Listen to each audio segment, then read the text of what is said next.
Dictation start होगा 5 second बाद। Start. सभापति महोदय, सरकार ने कई कृषि फार्म खोले हैं। क्या ये फार्म घाटे में नहीं चल रहे हैं? अगर सारे खर्च जोड़ दिए जाएं, बड़े बड़े अधिकारियों के वेतन जोड़ दिए जाएं, तो पता चलेगा कि सारे ये कृषि फार्म घाटे में चल रहे हैं। क्या इसी तरह से आप सारे किसानों को घाटे पर खेती करने के लिए मजबूर करेंगे? जिस क्षेत्र से मैं आता हूँ वहाँ एक पुल बना है।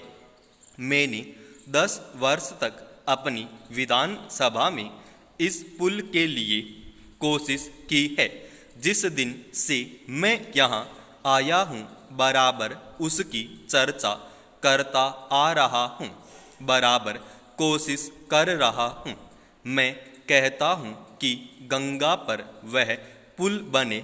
उस पुल को बनाने का आश्वासन भी मिला था। एक प्रश्न के लिखित उत्तर में यह जवाब दिया गया था, यह कहा गया था कि इसको हाथ में लिया जाएगा। अब मालूम हुआ है कि उस योजना को उठाकर ताक पर रख दिया गया है और यह पुल नहीं बनेगा। इन लोगों ने क्या कसूर किया है, यह मैं आपसे जानना चाहता हूँ। हमारे क्षेत्र के लोगों ने पाकिस्तान की लड़ाई में सरकार को हर तरह का सहयोग दिया था, हर तरह की सहायता दी थी। हमारे यहाँ की नौजवान भी मोर्चे पर जाकर डटे। जिस समय पाकिस्तान के साथ हमारा युद्ध चल रहा था तो कहीं कोई बात नहीं थी, अन्न की कमी नहीं थी।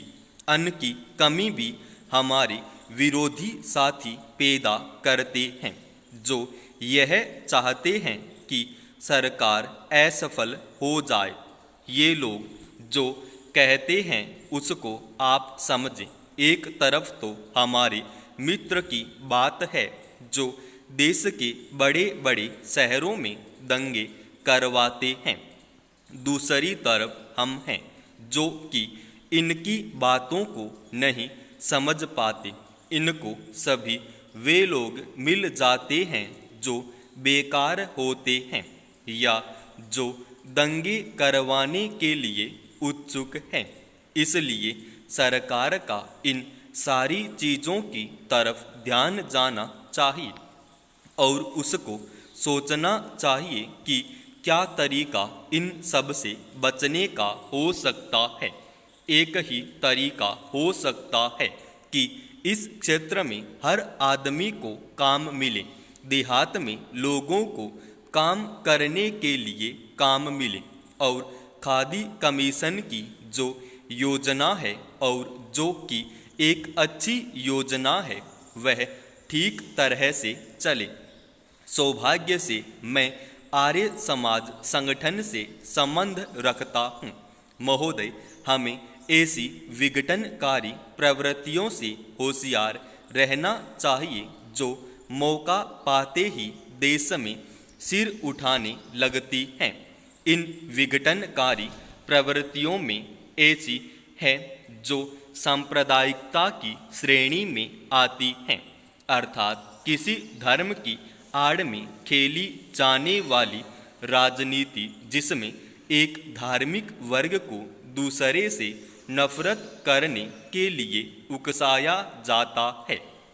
फिर प्रांतवाद या राज्यवाद की प्रवृत्ति है। हमारे देश में सबसे घातक और खतरनाक प्रवृत्ति शायद जातिवाद की है। जब जाति प्रथा शुरू हुई थी तो बहुत अच्छी रही होगी, लेकिन पिछले कुछ वर्षों से इसने हमें राष्ट्रीय और सामाजिक स्तर पर कमज़ोर कर दिया है। इसने हमें छोटे छोटे गुटों में बांट दिया है। इससे लोगों में वर्ग बन गए हैं। कुछ लोग अपने आप को उच्च जाति का कहते हैं तो कुछ मध्यम जाति का और कुछ निम्न जाति का, कुछ की तो कोई जाति ही नहीं है। इस तरह यह असमानता शुरू हुई जिसमें एक वर्ग दूसरे का शोषण करता है। मेरे विचार से भारत की कमजोरी और पतन का यही मुख्य कारण रहा है। इतिहास के ये सारे सबक हमारे सामने हैं।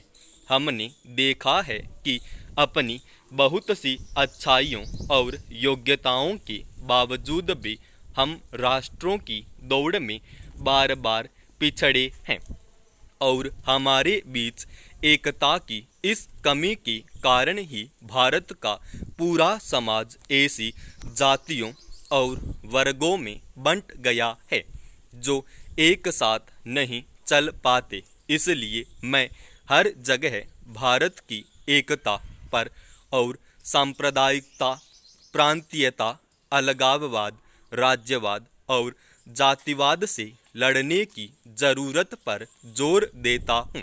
जहाँ तक मैं समझता हूँ और आशा है आप भी वैसा समझते हैं, भारत के उत्तर, दक्षिण तथा पूर्व और पश्चिम में कोई बंटवारा नहीं है। केवल एक भारत है जिसके हम सब, आप और मैं, उत्तराधिकारी हैं। यह हम सब का है। भारत का यह दक्षिणी भाग या वह त्रावणकोर कोचीन राज्य आपकी मिल्कियत नहीं है। इस पर मेरा भी उतना ही अधिकार है जितना आपका। इसी तरह हिमालय की उत्तरी राज्य हमारी मिल्कियत नहीं है, उन पर आपका भी अधिकार है। वे आपके भी उतने परिवार को सोचना होगा। एवरेस्ट तक पहुंचने के लिए अनेकों लोग प्रयत्न करते हैं, परंतु भिन्न कारणों से प्रत्येक पर्वतारोही एवरेस्ट के शिखर तक नहीं पहुंच पाते। परंतु क्या जो लोग शिखर तक न पहुंचे हों उन्हें कुंठित हो जाना चाहिए या जीवन की गति की दिशा में आगे बढ़ जाना चाहिए? सभी को यह विचार करना आवश्यक है कि हर व्यक्ति अलग व्यक्तित्व का स्वामी होता है। उसे अपने व्यक्तित्व के अनुसार ही अपनी लक्ष्यों को निर्धारित करना ही है, जितने कि किसी अन्य भारतवासी के। इसलिए उत्तर से दक्षिण तक पूरा भारत प्रत्येक भारतवासी की साझी विरासत है। भारत का अब तक का हजारों वर्ष का इतिहास और उसकी समूची संस्कृति, चाहे वह उत्तर की हो या दक्षिण की अथवा किसी और स्थान की, हमारी साझी विरासत है। यही नहीं, हमारे सामने फैला विराट भविष्य भी हमारी साझी विरासत बनेगा। इस बहस के दौरान जो मुख्य मुद्दे उठाए गए हैं और आलोचना की गई है तथा सुझाव दिए गए हैं, उनके बारे में निसंदेह मेरे साथी माननीय रक्षा मंत्री महोदय जवाब देंगे।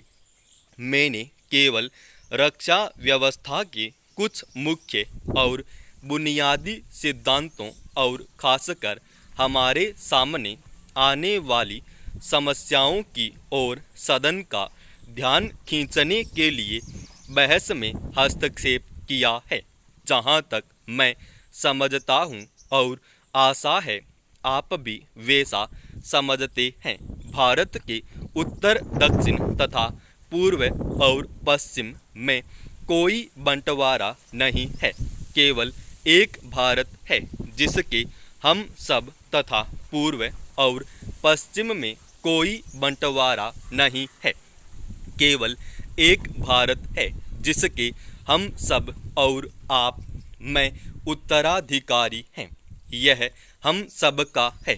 भारत का यह दक्षिणी भाग या वह त्रावणकोर कोचीन राज्य आपकी मिल्कियत नहीं है। इस पर मेरा भी उतना ही अधिकार है जितना आपका। इसी तरह हिमालय की उत्तरी राज्य हमारी मिल्कियत नहीं है, उन पर आपका भी अधिकार है। वे आपके भी उतने ही हैं जितने कि किसी अन्य भारतवासी के। इसलिए उत्तर से दक्षिण तक पूरा भारत प्रत्येक भारतवासी की साझी विरासत है। भारत का अब तक का हजारों वर्ष का इतिहास और उसकी समूची संस्कृति, चाहे वह उत्तर की हो या दक्षिण की अथवा किसी और स्थान की, हमारी साझी विरासत है। समाप्त।